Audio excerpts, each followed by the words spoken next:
The upper class has always been romanticized in classic movies. And at one point in our life, we've tried to be like them. But what are their specialities? What traits make them noble? Get on board with us and let us explore them, shall we? Hey guys, welcome back to another fascinating episode of Inspirational Vibe. In today's video, we will talk about the 10 hidden behaviors of high-class people. Before we move forward, make sure to subscribe to our channel and turn on the post notifications to not miss out on future updates. Also, don't forget to thumbs up the video. So, shall we dive in? People may associate the upper class with the enjoyment of costly, refined, or highly cultivated tastes, expensive clothing, luxury cars, high-end fundraisers, and opulent vacations. When we talk about high class, things that spring to our mind are developed interests, a vast vocabulary, dressing correctly for certain occasions, politeness, prudence, and discussion. Nothing here is about money. These characteristics can still be found in upper-class persons who are broke. You cannot become upper-class from just money, but by having habits and attitudes to make them better people in life. High-class people are not showy and loud. They are subtle and formal. Their demeanor speaks, not their mouths. So now, let us look at the traits that distinguish them from the rest. Number 1. Large vocabulary. How do high-class people talk? They don't go around saying, "What you doing, bro?" Eloquence in the spoken or written word will help you make a good first impression. A broad vocabulary is more of an educational artifact than an indicator of intellect. The high class has more access to better education, hence, better vocabulary. It's considered that someone with a vast vocabulary is smarter than someone with a less vocabulary. And to be able to carve down words in a poetic way that every man can grasp, you need a bigger vocabulary. You don't have to speak in a Dick and Jane tone. Number 2. Dressing for the occasion. Weddings, baptisms, networking events, funerals, job interviews, barbecues, holiday parties, baby and bridal showers. What do they all have in common? You need to dress accordingly. You cannot wear the same dress for all the events. You might be thinking, isn't a glossy wardrobe and pricey clothing a sign of the opulent and famous? That happens on the night of Oscar and Met Gala. Dressing for the occasion doesn't mean being flashy and showy, but rather the opposite. The majority of high-class individuals do not aim to impress the public with their daily attire. They do have a sense of style which is evident in their attire's understated refinement. They dress for ease, the style is subtle, designer trademarks are not readily apparent, darker hues are more prevalent, the clothes are well-fitting. Number 3. Dining manners and food choices. The commoners lack several unspoken table manners, but the upper class tends to follow. You won't see an upper class person gobbling down the food and being messy on the table. The table manners include breaking your bread to using your napkin and cutleries. Everything has an order and rule. People who don't use silverware correctly, people who are not confident and or are fussy with food choices, people who help clear the table and stack plates at a restaurant, men who wear hats at the dinner table, and people who are too familiar with staff or are rude to staff all indicate a lower class. The upper class has a calm comfortability when it comes to selecting food, eating it appropriately, being served, conversing, and paying the bill. Now when it comes to food choices, they choose quality over quantity. The majority of upper class persons recognize the importance of health. They understand that eating the correct foods is the only way to improve their health.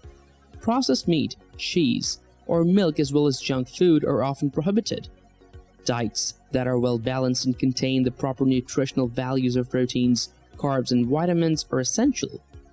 On the other hand, Warren Buffett and Donald Trump are the polar opposites. For this class, the quality of food consumed is more significant than the amount consumed. It's worth noting that while each socioeconomic class has its own definition of excellent cuisine, the disparities are mirrored in the food budget. Upper-class people like tiny servings of a variety of foods made with high-quality ingredients. On the other hand, lower and intermediate levels like enormous servings of meals with low-quality components. Even when elite and lower-class patrons dine together, they may order meals differently. The upper class is defined not simply by their wealth, but also by how they manage it. Number 4. Quality over quantity. The high class tends to prefer quality over quantity for literally everything. eating small, delicious morsels of fresh food versus being offered a giant buffet of crap for free. Having one quality watch versus 10 cheap ones. The same goes for everything: shoes, shirts, furnishings. The upper class can wear plain t-shirts and jeans, but there are very subtle signs that give them away, only if you can spot them. Quality watches, shoes, and haircuts. Quality of words, education, books, and travel as well. Number 5. Controlled conversations. They're not the very outgoing and loud. Upper class people don't go out of their way to meet others. This makes them harder to notice. They do not try to attract others towards them, but rather people are attracted by their charisma. They don't make their actions obvious. In fact, they're unlikely to approach you and try to chat with you. The loud-talking guy making the rounds, glad-handing and attempting to get his business card into everyone's pocket is not the high-class person in the room. Why not? Because the high-class person in the room has no plans to meet anybody. They are not required to. They have nothing to show for it. This does not imply that they are impolite. In fact, kindness is a characteristic of the high class. In reality, they most likely have a friendlier personality. They won't be fluttering around with a plan, though. Number 6. Wide view of the world. People who think very locally show their class. The upper classes tend to travel and are aware of differences from place to place and happily adapt. The upper class tends to have a broad mentality and adapt better, whereas the lower class tends to be more close-minded. Lower classes either do not learn the new adaptations or point them out as if they're so odd. Examples can be small or large. Wow, they don't put ice in the lemonade here. I want ice. Or why aren't people in India Christian? Or that scarf was $10, while in France with euros. Again, there is a comfortability for the upper class in this arena. Many lower class people live extremely locally.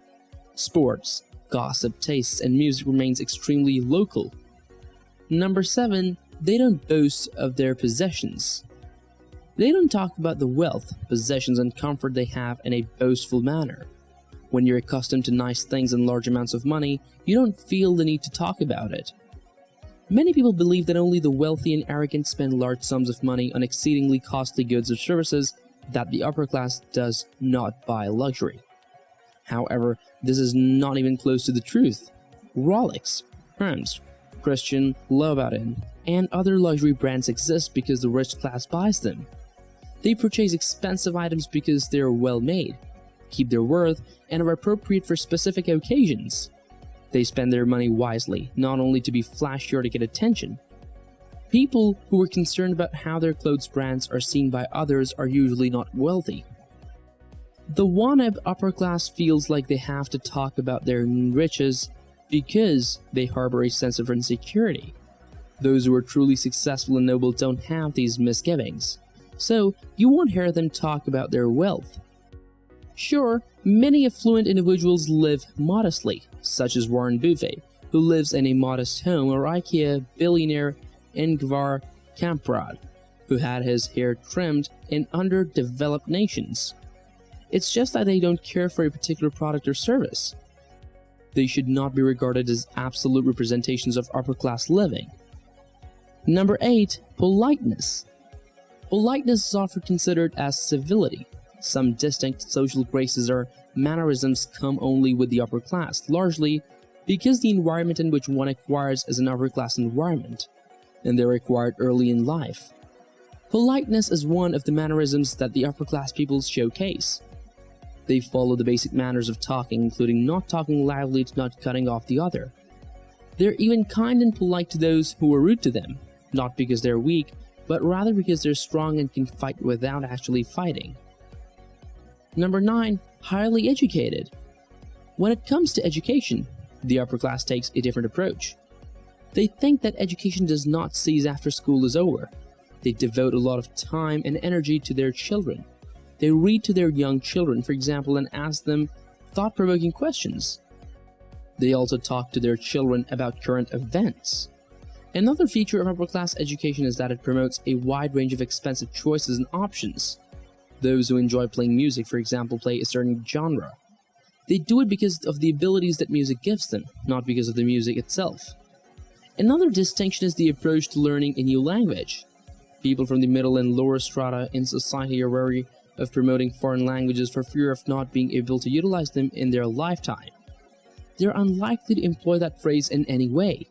On the other hand, the social upper class feels that it is not about the languages themselves, but about the abilities and competence that they acquire via the process of acquiring a new language. As a result, the abilities gained by learning a new language are important to this social elite. Furthermore, they value their children's abilities in various ways. Their kids are encouraged to pursue their interests. It is vital to notice that other social classes in society emphasize good grades, better education, and conformity than the social upper class. This is because many from the middle and lower classes feel that this is the only way to achieve and realize their aspirations. On the other hand, the higher class of society allows their children to pursue their inherent abilities and interests. That is how they establish themselves as professionals. Furthermore, because their children may inherit their parents' assets in the future, the higher strata of society spend a substantial amount of their time teaching their children about the investing system. Number 10. Good network. The upper class is usually highly connected. Many people are familiar with them, and they're well known in the community. However, they're picky about who they associate with. They have a distinct socialization style. Quality time, activities, and experiences are valued over quantity. To them, socializing is all about forging connections, forming meaningful relationships, and most importantly, creating memories. They will never be caught doing anything only to pass the time. Upper-class children are not always brighter in society, but they do have valuable networks. Their parents socialize with the affluent and powerful in the neighborhood. Politicians and well-known businessmen and ladies are among their buddies. When you visit their house, you'll be treated with kindness and warmth. Now let us take a deep look at what the upper class is. Only the powerful elite may see the view from the upper class, which is called the pinnacle. People with extreme wealth account for 1% of the population in the United States and hold 1/3 of the country's wealth. Only the powerful elite may see the view from the upper class, which is called the pinnacle. People with extreme wealth account for 1% of the population in the United States and hold 1/3 of the country's wealth. Money gives you access to more than just tangible objects. It gives you a lot of power. Members of the upper class make decisions that influence the employment situations of millions of people as company leaders. They have an impact on the nation's common identity as media proprietors. They own and operate the main network television networks, radio stations, newspapers, magazines, publishing businesses, and sports franchises. They shape cultural attitudes and values as board members of the most important schools and institutions. They form foundations to help social problems they believe in as philanthropists. They persuade politicians and support elections as campaign donors, often to defend their own economic interests. Historically, the United States has distinguished between old money, inherited riches passed down through the generations, and new money, wealth you've earned and built yourself. Despite the fact that both categories have the same economic wealth, they have traditionally maintained different social positions. People of old money have kept a great reputation for generations, have been solidly established in the upper class. Their families have instilled in them the knowledge of wealth's conventions, standards, and expectations. The exceedingly rich frequently do not work for pay. To handle the family riches, some study business or become attorneys. Others, such as Paris Hilton and Kim Kardashian, make use of their fortune to gain celebrity status and flaunt a lavish lifestyle. However, new money-making members of the upper class are not acquainted with the elite's customs and traditions. They haven't gone to the most exclusive schools. They've not established old money social connections. People with new money might exhibit their wealth, buying sports cars and mansions. However, they might still exhibit behaviors attributed to the middle and lower classes. So, guys, that has been for the day. Hope it was informational. Which other point do you think we missed? Before we say our goodbyes, Don't forget to thumbs up the video. Also make sure to subscribe to our channel and turn on the post notifications to not miss out on future updates. Until the next video, goodbye.